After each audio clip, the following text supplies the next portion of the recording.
So ayan, may kumakalat na balita, no? Kung titingnan nyo dito, si Crypto Rover sabi niya, breaking, the odds of September interest rate cut drop to 75%. So tinitingnan ko yan sa Watchers Guru. Wala man lang ako nakita, no, na bagong news regarding sa speech ni Powell, no? So ito lang, sinabi lang kasi ni President Trump na Fed Jerome Powell is too late for interest rate cut, no? Dito naman sa Cointelegraph, ganun din, hindi ko pa siya nakikita, no? Kasi ako, bumibase ako doon sa Cointelegraph minsan, sa Watchers Guru, sa mga news na nilalabas ng mga sikat na influencer. Kasi kapag ganito, nilalabas nila to, dapat may basehan, sana may link, no? Para at least makita natin kung totoo siya. Kasi kung titingnan naman natin doon sa ang tawag dito sa future market, no? Kung titingnan natin, kasi hindi siya tumutugma doon sa real time eh. Kasi 'di ba, ibig sabihin ang news na to, 'di ba? Sabi nga nila 90% yung chance na magkakaroon ng rate cut, no? Pero ngayon, sinasabi dito na 75%. Ayon naman sa Reuters, tumaas mula 70% papuntang 89 to 90%, no? Yung after nung speech ni Jerome Powell, 'di ba? So ngayon, may iba pang nagsabi na nag 85%, 85.2%, no? Sabi dito sa Market Watch, doon din sa Reuters, no? Doon naman sa investors.com, ang highlight ng 91% na possibility, nag-highlight sila ng 91%, no, possibility matapos yung Jackson Hole speech. So sinasabi dito yung pinaka 75% hindi pa siya tugma doon sa real time. Hindi ko lang alam kung saan to nakuha ni Rover, no? Pero tingnan natin kasi minsan nauuna tong mga to bago ilabas sa Watchers Guru, Cointelegraph, doon sa Bitcoin Magazine. So at least kahit pa paano meron tayong hint kaagad. So pero kung titingnan naman natin tong breaking news na to, 445, pero tinitingnan ko yung market, hindi naman nagda-drop pa. Kasi kung sa 4 hours time frame, eto siya, itong area na to.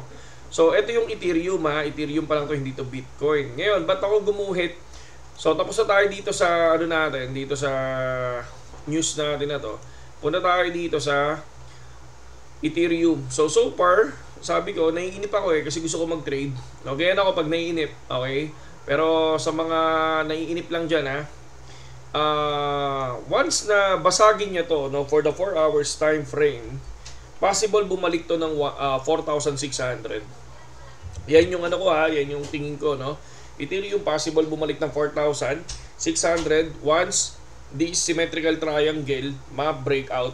Okay? So, pero pag na-breakout to dito sa 4,800, I think baka makita natin ang 5,000. Uy, 5,000, di ba? So, ang ganda ng natin dito, no? Kung makapansin nyo, ang ganda ng lipad natin dito sa Ethereum. Okay? Ganoon din sa BTC, ganoon din sa Sol. Okay. So, ito yung INDA dyan. Okay? Once na mabasag to, no?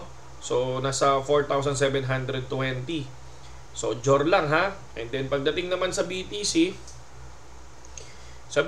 naman, kung titingnan natin, yung pinaka 1-2, no? Yung pangalawang support natin, siya dito, medyo tawag dito,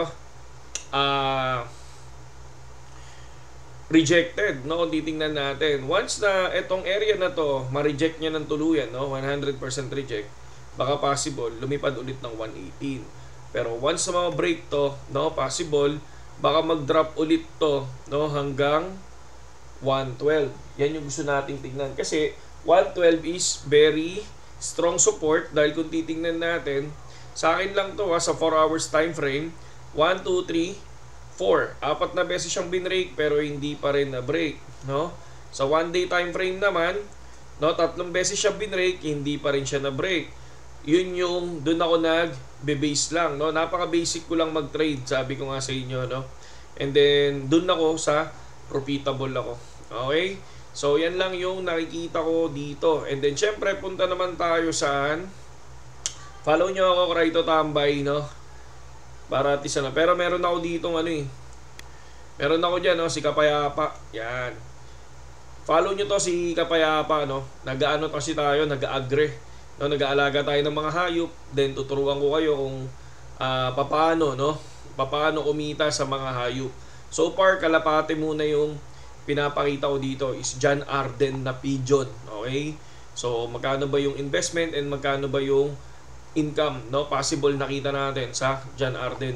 And then marami tayong i-feature, no? May manok, may baboy, sa mga gustong ano lang sa mga gusto lang mag-agri at labas sa crypto, no? Syempre, alam mo naman tayo ang ginagawa natin hindi lang basta-basta crypto, hindi. Syempre, meron tayong buhay sa labas. Ano ba 'yon? Hindi naman pwedeng umasa ka sa crypto, di ba?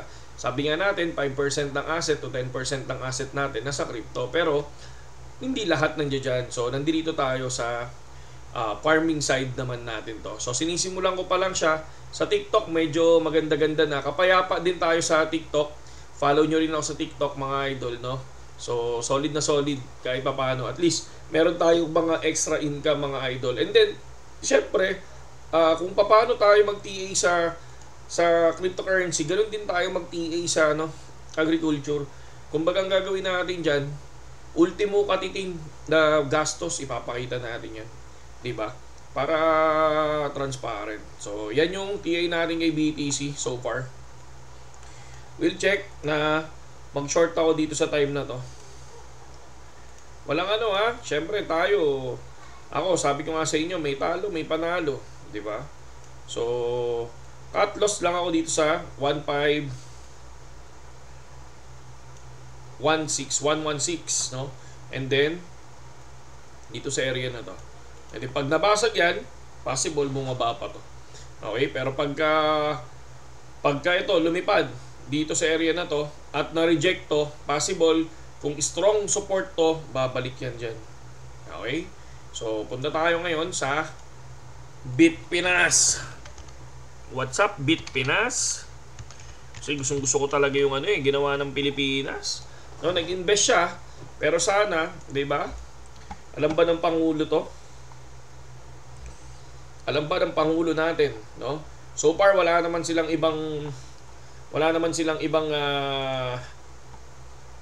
ni-report kasi Sunday ngayon. So, ang nakikita ko lang dito, kahit anong, kunyari, sumuport ng Pilipinas. Ito naman yung para sa mga Pilipino na nasa cryptocurrency. Sumuport nga sila sa crypto, di ba? Inulan nyo naman ng bash, di ba? So, di ba, yan yung sinasabi natin. Kung hindi ka sumuport, kumbaga, ayaw mo sa crypto, bash, di ba? Gusto mo naman sa crypto, pumasok ka, bash ulit, di ba? Yan naman yung mga crab mentality ng ng Pilipino, di ba? So ito, katulad nito, paano mo sinasabing buy high sell low yan, di ba? So kung naiintindihan niyo yan, di ba? Kung naiintindihan niyo kung paano yung sistema niyan, di ba? So katulad niyan, comment buy high sell low, pero siya hindi niya nagigets. Okay? So laging tandaan yung mga marurunong sa cryptocurrency, hindi yan masyadong nagbabash, no? Karaniwan sa mga malulupit sa trading, malulupit sa crypto, alam lahat ng mga gawain pagdating sa crypto, tahimik yan at nag-aaral, no? Pero ito, yung mga may time mag-comment ng hindi maganda, no? Ito yung mga taong wala lang, no? Again, wala lang. So ito yung mga walang alam. Tandaan niyo yan. Lahat ng mga hindi marunong, yung mga nagko-comment ng hindi maganda, no? Tandaan niyo yan. Yan yung mga taong walang alam. Karaniwan dyan, walang alam. Again, uulitin ko, karaniwan sa inyo, walang alam. Okay? Saludo.